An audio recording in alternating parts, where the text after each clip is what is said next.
Pedrosa, eles fizeram um presente para você. Além do chocolate que você ganhou, quero que você comente sobre todas essas belas defesas, esse pacotão de Léo Jardim.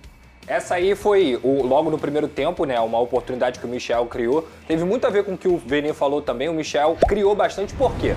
2 pontos. O Paulo Henrique ficou longe do jogador que ele é. Ele fez uma partida bem ruim defensivamente. E também o Vasco deu muito espaço pelo lado direito. É engraçado, porque o Flamengo geralmente constrói pelo meio. Eu acho que o Flamengo é um time que, quando não usa o Wesley, essa defesa aí pra mim foi a mais importante. Isso já no segundo tempo. O Léo Jardim consegue pegar a bola atrás dele, então ele é realmente um cara muito espetacular. E aqui já ia na segunda trave também pro Flamengo fazer o gol. Então, assim, o Flamengo construiu muito mais pelas laterais do que realmente pelo meio. Justamente porque, pra mim, o Hugo e o Jair fizeram boas partidas. E o Wesley, que é a principal arma do Flamengo com o Gerson ali no lado direito, ele não fez um grande jogo. O Lucas Piton fez um bom jogo defensivamente. Só que o Michael e o Arrascaeta, toda hora estavam achando essa chegada ali, esse facão no terço final do lado esquerdo. Por quê? Porque o Paulo Henrique fez uma partida bem abaixo do que se espera dele. E é um jogador que eu gosto muito, tem crédito. Mas o Flamengo construiu muito mais pelas pontas justamente por conta dessa partida abaixo do próprio Paulo Henrique. E aí depois é o que a gente fala, né? Ah, teve a sorte de ter o Léo Jardim. Não é sorte, não. Todo mundo tem sua competência de ter seu jogador. Assim como o Flamengo tem o Arrascaeta, que é gênio, o Bruno Henrique, que é muito bom, o Pedro, que é muito bom e entra no segundo tempo e dá outro volume, o Vasco tem o Léo Jardim, que é um grande goleiro, dos melhores do Brasil. Você gostou das escolhas do Carille? Você acha que esse jogo dá uma sobrevida pra ele, Pedrosa? Com certeza, inclusive principalmente pela coletiva dele. Foi uma das melhores coletivas que eu vi esse ano, se não a melhor do Fábio Carille. Uma coletiva totalmente com o pé no chão, demonstrando que ele tá fechado com o grupo e que o grupo tá fechado com ele, porque assim, o Vasco pode ter todos os problemas técnicos e de ajuste também de organização, mas entrega não faltou. Os caras brigaram até o último minuto. E isso mostra o quê? Que o grupo tá fechado com o treinador. Então assim, Fernanda, eu já tinha falado aqui, eu acho que é um treinador que pode sim estar naquela situação de quando ele vai ser demitido, não é se, mas eu, Lucas Pedrosa, não sou a favor dessa troca de técnico toda hora, essa troca de técnico cultural que a gente tem aqui e que foi, inclusive, uma das fórmulas do fracasso do Vasco nos últimos 20 anos. Sim. O Vasco é um dos clubes que mais troca de técnico. Qualquer coisa deu um pouquinho errado, troca de técnico. Deu um pouquinho errado, troca de técnico. Eu não acho que tem que ser assim. Eu acho que chegar um novo treinador tem que ser uma certeza.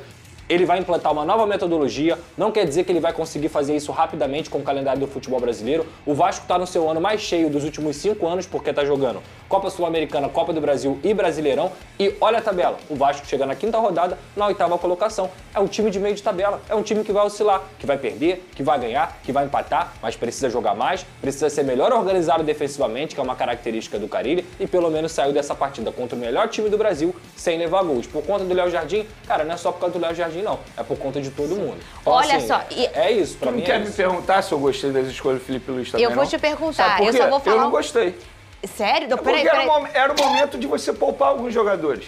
Vamos lá. Você já sabia que o Alan de la Cruz não iriam viajar, correto? Pro jogo contra a LDU por conta da altitude. Por que ele não começou com os dois e poupou alguém pensando no jogo da altitude? Conversei com o Juan Dávolo. Ele é argentino e é o empresário, procurador do Manuel Capasso. Foi ele quem tratou de toda a negociação do zagueiro ao Vasco da Gama. Segundo ele, houve já o comunicado, sim, do Vasco em não utilizar o atleta até o final do ano.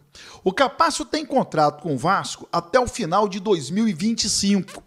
Ainda segundo o Juan Dávila, Capasso recebeu propostas em janeiro para deixar o Vasco, mas preferiu continuar em São Januário, mesmo sabendo que não será utilizado pelo técnico Fábio Carille. Juan Dávila me garantiu que jamais conversou com o presidente Pedrinho, nunca teve contato com o dirigente vascaíno e me garantiu não ter qualquer laço com a 777 e que o Capasso é o único atleta que a empresa dele já negociou no futebol brasileiro. É o único jogador colocado no Brasil, foi o Capasso. Segundo ele, possui uma agência ainda muito pequena. Bom, já as fotos históricas de São Januário. Faleceu hoje, pela manhã, o Papa Francisco. aos 88 anos, ele que era argentino. E no dia 20 de setembro de 2023, ele foi presenteado com uma camisa do Vasco, através do deputado federal Aliel Machado, ele que é do Paraná, e por uma coincidência, nascido em Ponta Grossa, cidade do Operário, adversário do Vasco na Copa do Brasil. E o Aliel Machado esteve no Vaticano, entregou a camisa do Vasco da Gama e, na oportunidade, o Papa garantiu conhecer a história do Vasco, a história de luta do Vasco da Gama, toda a história bonita que remete à resposta histórica e que torcia pelo Vasco naquela oportunidade por conta do Ramon Dias. Conhecia o trabalho, não torcia, né? Mas estava acompanhando o trabalho do Vasco por conta do Ramon Dias, que foi um brilhante jogador argentino, e o Papa Francisco sempre gostou de futebol, torceu pelo Ramon Dias na seleção da Argentina, então ele conhecia o trabalho do Ramon Dias no Vasco da Gama por conta desse acompanhamento de um profissional argentino. O Papa Francisco chegou a ser homenageado também com um bandeirão estendido no Maracanã no dia 21 de junho de 2013, antes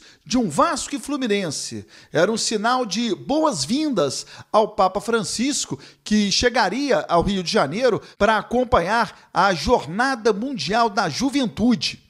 Então, o Rio fez essa homenagem antes desta partida no Maracanã.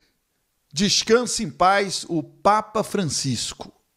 Hoje, o estádio de São Januário, orgulho de todo vascaíno, está completando 98 anos de muita história.